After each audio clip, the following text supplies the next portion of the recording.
माननीय सदस्यगण, संसद एक पवित्र स्थल है और इस भवन की एक उच्च गरिमा, प्रतिष्ठा, मर्यादा है और इसी भवन में हमने आज़ादी भी प्राप्त की है और दुनिया का सबसे बड़ा लोकतंत्र सर्वोच्च प्रतिनिधि संस्था है। संसद में देश की आकांक्षाओं, अपेक्षाओं को पूरा किया जाता है। सहमति असहमति हमारे लोकतंत्र की परंपरा रही है, जो संविधान बनते समय भी हमने अभिव्यक्ति की है। लेकिन मेरा आपसे आग्रह है कि हमें गरिमा रखनी चाहिए। पिछले कुछ दिनों से मैं देख रहा हूं संसद परिसर में जिस प्रकार के प्रदर्शन किए जा रहे हैं, जिस प्रकार के नारे, पोस्टर, मुक्तों का प्रयोग किया जा रहा है, वह सिर्फ न अशोभनीय है बल्कि हमारी नियम प्रक्रियाओं, संसदीय परंपराओं के अनुरूप भी है। मुझे बड़े अफसोस के साथ कहना पड़ रहा है, इसमें प्रतिपक्ष के बड़े नेताओं का आचरण व्यवहार भी संसदीय मर्यादा के अनुकूल नहीं है। माननीय सदस्यों, मेरा आग्रह है, चाहे सत्ता पक्ष हो चाहे प्रतिपक्ष हो, सत्ता पक्ष हो चाहे प्रतिपक्ष हो,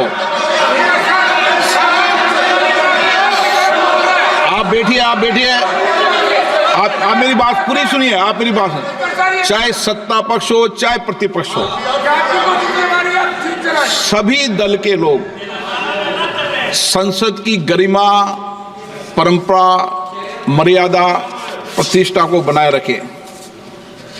मर्यादित गरिमा आचरण रखेंगे तो जनता में एक ठीक संदेश जाएगा, सकारात्मक संदेश जाएगा।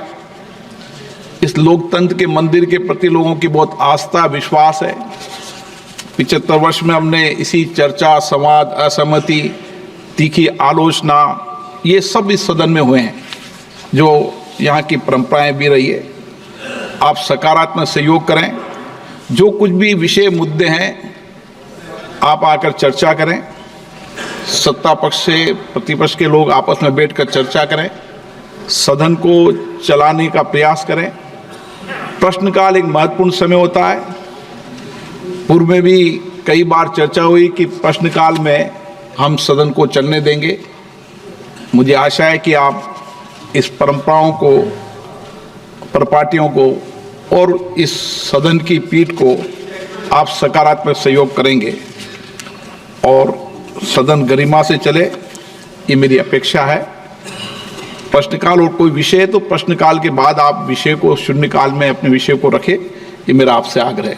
प्रश्नकाल question number 201, Dilip Saikia. Question number 201 sir.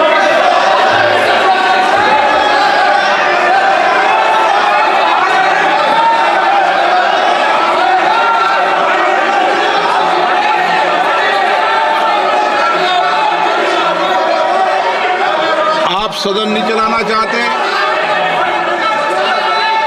सदन चलेगा, मर्यादा, गरिमा चलेगा।